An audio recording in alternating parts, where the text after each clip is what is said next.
Deputatების წერილი დიპლომატიურ კორპუსს ეკა ბესელიამ და გედევან ფოფხაძემ საკონსტიტუციო სასამართლოს ირგვლივ განვითარებული მოვლენების შესახებ დიპლომატიური კორპუსის წარმომადგენლებს ოფიციალური წერილი გაუგზავნეს და იმის შესახებ თუ რა ხდება ინსტიტუციაში საკუთარი შეფასებებით წარადგინეს. Deputatების შეფასებით საკონსტიტუციო სასამართლოს მუშაობა სრულად იყო მორგებული ნაციონალური მოძრაობის პოლიტიკურ დღისწესრიგს. ბესელია ფოფხაძის განცხადებით უპასუხა საკონსტიტუციო სასამართლოს თავმჯდომარემ.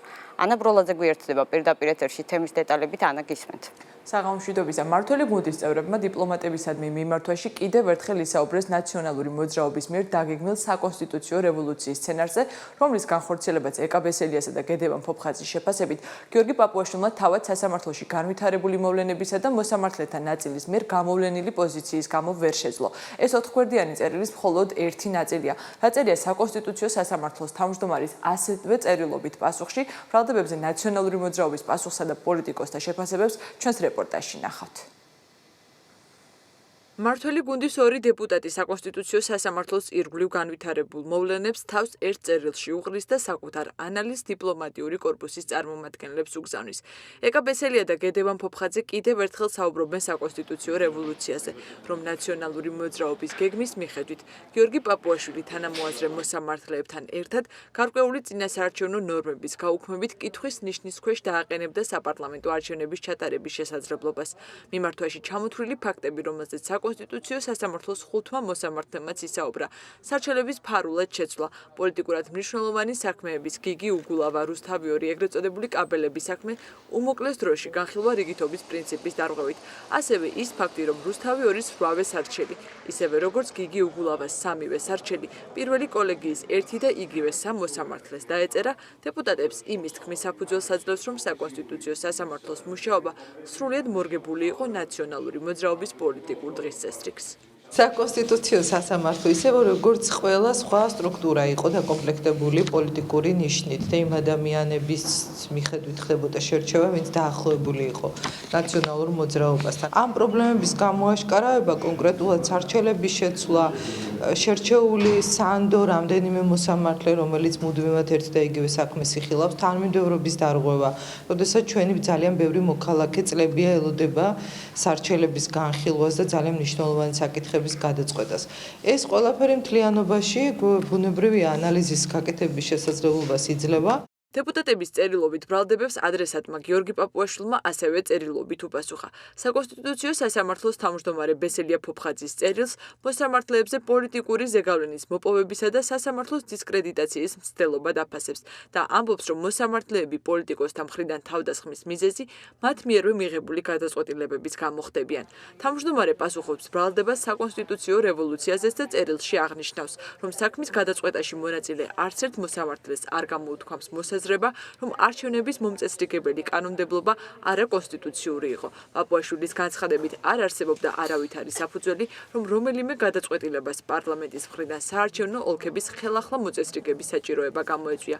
ოპონენტების ბრალდებებს დღეს ნაციონალურ მოძრაობაშიც უპასუხეს. ქართული ოცნების მიზანი გახლავთ ის, რომ ერთიანი ნაციონალური მოძრაობის ლიდერები დაუსრულებლად ამყოფონ ციხეში, რომ სასამართლოს ურთმელიზაციის გზით წაიღონ რუსთავი-2 და დაიქვემდებარონ დამოუკიდებელი მედია და ამაში მათ ხელს უშლიდა საკონსტიტუციო სასამართლო, რომელიც იდგა კონსტიტუციის სადარაჯოზე.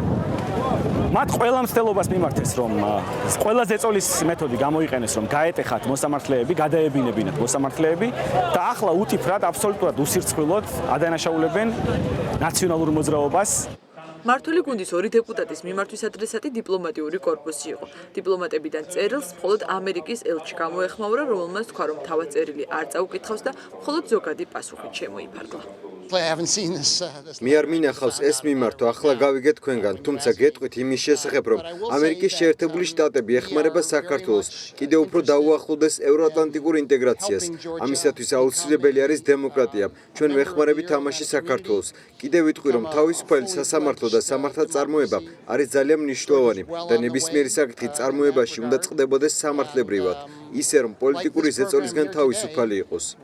საკონსტიტუციო სასამართლოს გარშემო განვითარებულ მოვლენებზე კომენტარის გაკეთება პოლიტიკურ სპექტრს დღეს კიდევ ერთხელ მოუხდა. ეს კინკლაობა და ძალადობა ზოგადად საკონსტიტუციო სასამართლოზე უკვე ხელში ამოვიდა ყველას. და ეს მთავარი რაც არის, რომ ეს ძალიან სერიოზულად პრობლემას ქმნის ქვეყნის განვითარებასთან დაკავშირებით, ამ განცხადებითაც თუნდაც ქართული ოცნება რა თქმა უნდა ძალადობს საკონსტიტუციო სასამართლოს. დღეს არის ჭიდილი ნაციონალურ მოძრაობასა და ქართულ ოცნებას შორის, რომელი გააკონტროლებს საკონსტიტუციო სასამართლოს. ქართულ ოცნებას, რომ გულზე ხელი არ დაეკრიბა, კოჰაბიტაციით არ ყოფილიყო და ნაციონალურ მოძრაობასთან თანამშრომლობით გართული, დღეს არც საერთო სასამართლოებში იქნებოდა პრობლემა, არც საკონსტიტუციო სასამართლოში. საკონსტიტუციო სასამართლოს დღეს სათავეში უდგას გიორგი პაპუაშვილი, რომელიც მთელი ამ 10 წლის მანძილზე იყო სააკაშვილის რეჟიმის ერთ-ერთი ფუნდამენტი. საქმეები თავს იხრიდეს მხოლოდ ერთი და იგივე მოსამართლეების ხელში, არ ხდება თუ ის სასამართლო არის თავისუფალი. ეს არაჯანსაღი ვითარება გამოწვეულია ერთმანეთთან დაპირისპირებული პოლიტიკური ჯგუფების შეფასებებით. ამას დაემატა საკონსტიტუციო სასამართლოს მოსამართლეთა ორი ჯგუფის განცხადებები და ეს განცხადებები ფაქტობრივად ერთი მეორის წინააღმდეგ არის. პოლიტიკოსებმა უნდა დააცხრონ თავიანთი ვნებები და სასამართლოც სხვაგვარად უნდა მოიქცეს, ისე როგორც ეს ეკადრება. საკონსტიტუციო სასამართლოს თავმჯდომარისა და სამოსამართლის უფლებამოსილების 10 წლიანი ვადა სექტემბრის ბოლოს ეწურებათ. პოლიტიკოსები იმედს გამოთქვამენ, რომ ამ ცვლილების შემდეგ საკონსტიტუციო სასამართლო პოლიტიკური გავლენებისგან გათავისუფლდება. მანამდე კი სხვადასხვა ბრალდების ფონზე ერთ-ერთ კითხვას პასუხი პროკურატურამაც უნდა გასცეს. მოსამართლეებზე ზეწოლის ფაქტებთან დაკავშირებით მათი გამოკითხვის შემდეგ საგამოძიებო უწყებას ინფორმაცია თავად თავმჯდომარე გიორგი პაპუაშვილმაც მიაწოდა. საკონსტიტუციო სასამართლოს ირგვლივ განვითარებული მოვლენების შეფასებისგან პრემიერ-მინისტრმა დღეს თავი შეიკავა. გიორგი კვირიკაშვილმა თქვა, რომ აუცილებელია მიმდინარე გამოძიების დასრულება. მთავრობის წევრები საუბრობენ, რომ კითხვები ნამდვილად არსებობს. ამ განცხადებას გავეცანი, იქ არის აღწერილი მთელი ეს პროცესი, ეს ალიაკოთი რაც იყო ატეხილი, ძალიან სამწუხარო მინდა თქვა. მე ვარ პარტიის ლიდერი, მაგრამ ამავე დროს ვარ პრემიერ-მინისტრი და ვინაიდან ჯერჯერობით გამოძიება მიმდინარეობს პოლიტიკური შეფასებებისგან თავს შევიკავოთ.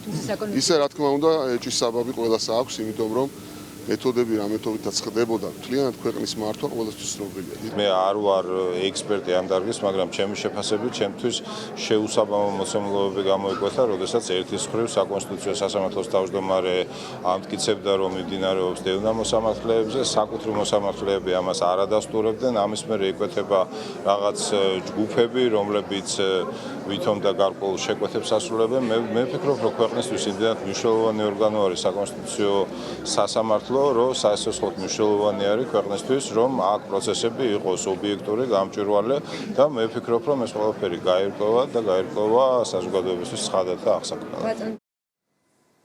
რა ეტაპზეა გამოძიება და რა ინფორმაცია მიიღეს გიორგი პაპუაშვილის გამოკითხვის შემდეგ პროკურატურას მოკვლევის დამატებითი შედეგები ჯერ არ გაუსაჯაროვებია.